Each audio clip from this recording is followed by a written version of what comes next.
अस्सलामुअलैकुम, welcome back to my channel. कैसे हैं आप सब? उम्मीद करती हूँ सब बिल्कुल ठीक ठाक होंगे। हम भी अल्हम्दुलिल्लाह बिल्कुल ठीक ठाक हैं।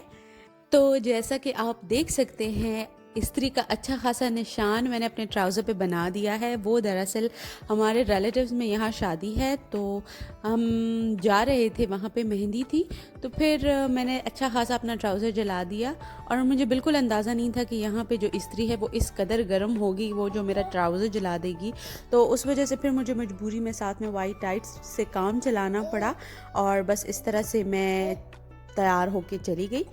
और ये मेहंदी जो थी, ये मेरी नंद जो है बड़ी, उन्होंने ऑर्गेनाइज़ करवाई थी। छोटा सा फंक्शन था, अपनी तरफ से वो कोई मेहंदी लेके नहीं जाते ना, उस तरह का कोई फंक्शन सा था। तो बस फिर वो हमें भी साथ में ले गए क्योंकि लोग इतने थे नहीं और थोड़ी सी गैदरिंग बनानी थी, तो फिर हम बीच में शामिल हो गए।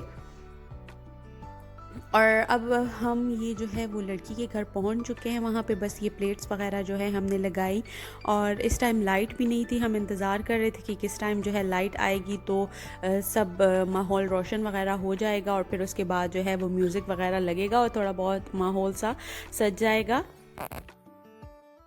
और मैंने सोचा कि आपको भी साथ साथ में जो है वो गांव की मेहंदी की रसूमात वगैरह दिखा दूं। ये जो बच्ची नाच रही है, ये मेरी नंद की बेटी है। शायद अगर आपने मेरे पिछले व्लॉग्स देखे हो तो आपको पता होगा कि ये मेरी सबसे बड़ी नंद की छोटी फर्स्ट एक ही इकलौती औलाद है उसकी। और वो जो है नाच नाच के जो है उसने ख़ुद को थका दिया। तो उसकी अम्मा बता रही थी कि रात को फिर जब हम घर गए तो वो टांगे लंबी करके रो रही थी क्योंकि वो बहुत ज़्यादा थक गई थी नाच नाच के। और ये जो है उनका घर है और अच्छी खासी उन्होंने जो है लाइटिंग की हुई है घर पे। अभी नया नया ही कंस्ट्रक्ट किया है उन्होंने, तो बहुत ज़्यादा खूबसूरत लग रहा था लाइटिंग के साथ। और थी भी लड़की की शादी, लेकिन चूँकि इनकी इकलौती औलाद थी लड़की, मतलब बेटे थे उनके लेकिन बेटी एक ही थी। तो उनके जो अब्बू हैं वो कह रहे थे कि मेरे लिए बेटे बेटियां दोनों बराबर हैं, तो मैं अपनी बेटी की शादी में भी जो है वो घर को अच्छे से लाइटिंग वगैरह करूँगा ताकि सबको पता लगे ना कि मेरी बेटी की शादी है। और ये हम जो था लेके गए थे वो, और आपको मैं बताऊं उस दिन इतनी शदीद सर्दी थी ना कि लिटरली इस टाइम जो है वो झालाबारी हो रही थी, ओले जो थे बरस रहे थे और शदीद किस्म की ठंड थी। मैं तितली को लेके नहीं गई थी। और ये आप थोड़ी सी स्नीक पीक देख लें, ये है दुल्हन साहिबा। और यहाँ पे जो है इंतज़ार हो रहा था लाइट का। लाइट आ गई थी जब हम उस बेचारी को मेहंदी लगाने के लिए लेकर आए, तो फिर लाइट चली गई। तो फिर हमने बस चूँकि सर्दी बहुत ज़्यादा थी तो इस वजह से मौके की मुनासबत समझते हुए हमने बस जल्दी सी मेहंदी की रस्म जो है वो कर दी। और मैं तो फिर जल्दी घर आ गई क्योंकि मैं तितली को पीछे अपनी दादी, उसकी दादी के पास छोड़ के गई थी। तो फिर मुझे पीछे फ़िक्र हो रही थी कि पता नहीं वो क्या कर रही होगी क्या नहीं कर रही होगी, और सर्दी भी बहुत शदीद थी।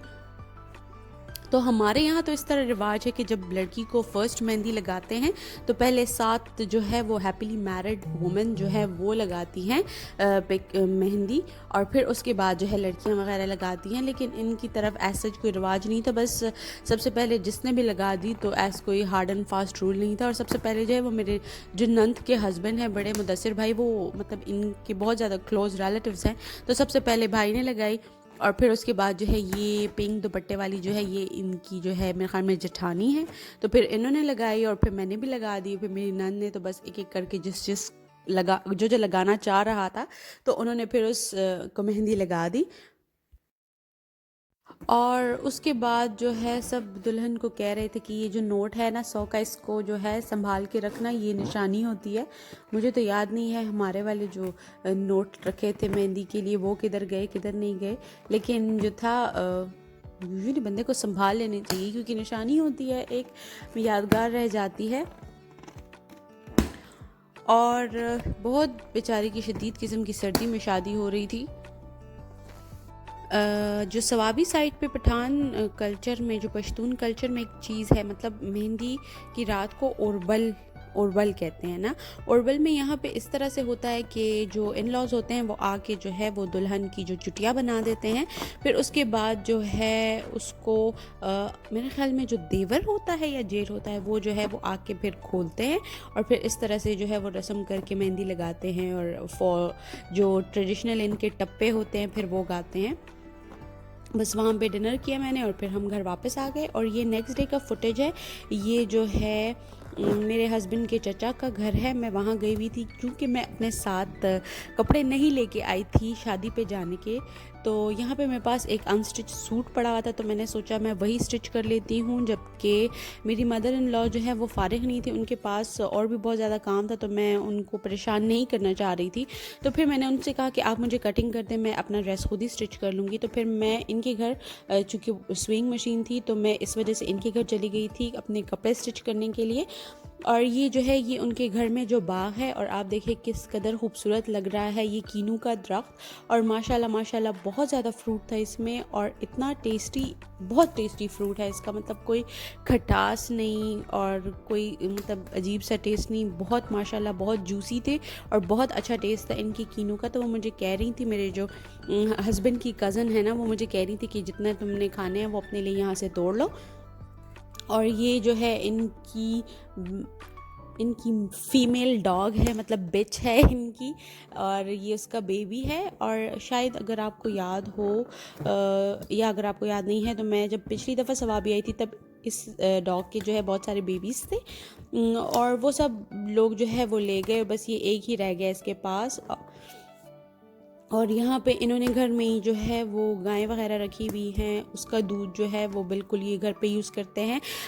और जो है वो मुर्गियाँ भी देसी रखी हुई हैं, और घर के अंडे और सब कुछ फुल देसी माहौल है ना। और ये जो है ये दीवार के पीछे से जो है सारे खेत नज़र आ रहे हैं, इसमें से कुछ खेत जो है वो हमारे हैं और कुछ इनके हैं।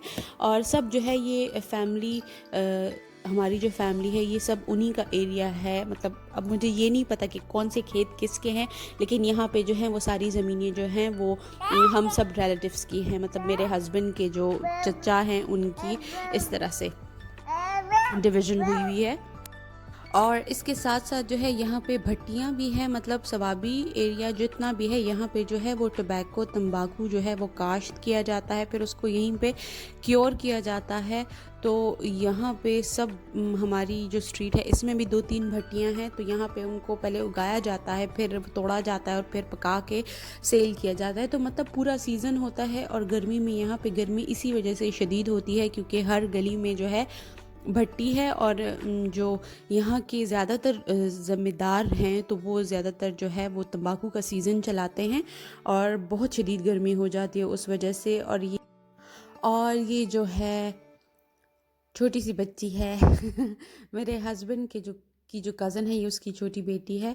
और इस टाइम में बच्चे होते ही इतने मैले कुचाले हैं, और गांव वाले बच्चे तो फिर बहुत मैले कुचाले होते हैं क्योंकि वो गलियों में खेलते रहते हैं, मिट्टी से खेलते हैं और बाहर अंदर बाहर होते रहते हैं, तो बच्चे काफ़ी मैले होते हैं।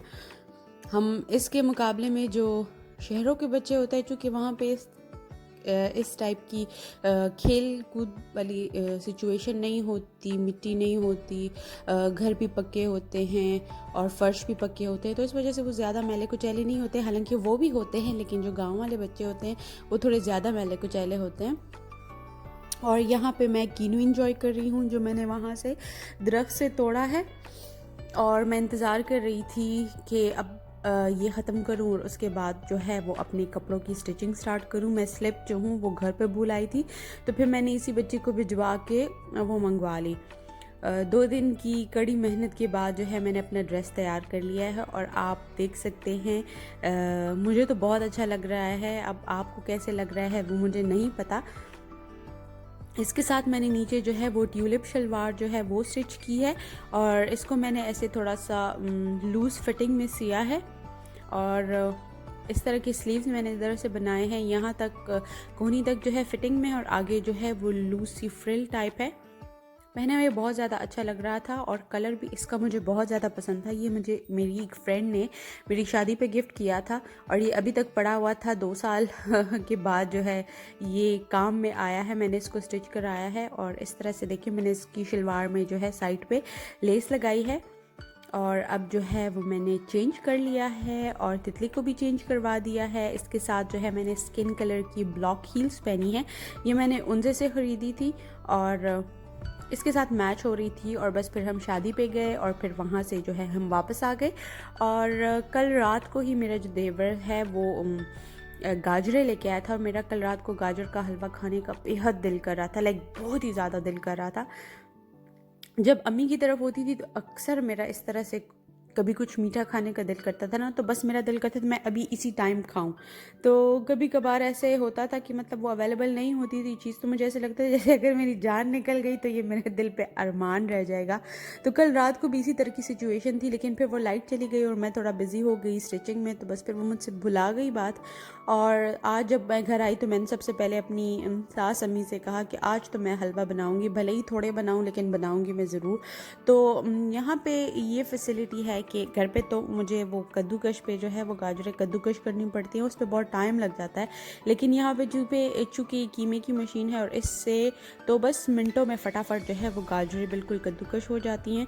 फिर मैंने उसमें से पानी निचोड़ के जो है उनको रख लिया और बहुत इजी तरीके से मैंने हलवा बना लिया। थोड़े से ऑयल में मैंने एक इलायची डाली, वो थोड़ी सी फ्राई हुई तो फिर मैंने बीच में गाजर डाल दी और फिर गाजर को जो है मैंने अच्छे से फ्राई किया। यहाँ पे एक चीज़ मैंने की, लाइक जब मैंने गाजरें कद्दूकश कर ली तो मैंने उनको स्क्वीज़ करके उसका सारा पानी निकाल लिया। तो हलवा बहुत जल्दी बन गया। अगर आप गाजरों में से पानी ना निकालें, आप इसी तरह कद्दूकश करके डाल दें, तो जब ये थोड़ी सी फ्राई हो जाएं तो फिर उसके बाद इसके ऊपर चीनी डाल देते हैं और फिर उसके बाद गाजरें जो हैं वो अपना सारा पानी छोड़ देती हैं। और आपने इसको तब तक फ्राई करना है जब तक वो सारा पानी खुश्क नहीं हो जाता। तो यहाँ पे मुझे ये प्लस पॉइंट हुआ, चूँकि मैंने उससे पानी निकाला हुआ था तो गाजरें बहुत जल्दी कुक हो गई, ना उसने पानी छोड़ा और ना इस तरह से। तो बहुत जल्दी जल्दी में जो था ये हलवा जो है मेरा रेडी हो गया। यहाँ पे मैंने अब इसमें चीनी भी डाल दी है। चीनी डालने के बाद मैंने इसको अच्छा कोई तकरीबन 10 मिनट फ्राई किया होगा। फिर उसके बाद जो है आप इसमें जो है खोया भी डाल सकते हैं। मेरे पास खोया नहीं था, मैंने जो सिर्फ ड्राई मिल्क से बनाया है। तकरीबन 1 कप के करीब जो है मैंने इसमें ड्राई मिल्क पहले डाला और उसको अच्छे से मिक्स किया। मुझे लगा थोड़ा सा कम है तो फिर मैंने आधा कप जो है वो मैंने और डाल दिया और फिर उसको अच्छे से मिक्स किया, थोड़ा सा कुक किया ताकि वो मिल्क का जो कच्चा टेस्ट है वो भी ख़त्म हो जाए और वो बिल्कुल जो है हलवे के साथ जो है मिक्स हो जाए। और जब ये भी मिक्स हो जाए अच्छे से तो आपने क्या करना है, 1 अदद अंडा लेना है, उसको हलवे में क्रैक करना है और उसको भी अच्छे से यकजान करके आपने इसमें मिला देना है। और टैन टनैन आपका जो है गाजर का हलवा, इंस्टेंट गाजर का हलवा जो है बिल्कुल रेडी हो जाएगा। पहले जब हम छोटे होते थे तो मेरे अब्बू जो हैं वो हलवा बनाते थे। मतलब वो एक दिन हम गाजरें कद्दूकश करते थे, फिर उसको बॉईल करते थे, फिर उसके बाद जो है अगले दिन पे जो है उसको तड़का, मतलब उसको फ्राई किया जाता था, फिर उसमें खोया डलता था। लाइक बड़ा मुश्किल काम होता था गाजर का हलवा बनाना। लेकिन एक दिन मैंने ख़ुद ही जो है वो यूट्यूब पे मुझे ये रेसिपी मिल गई थी।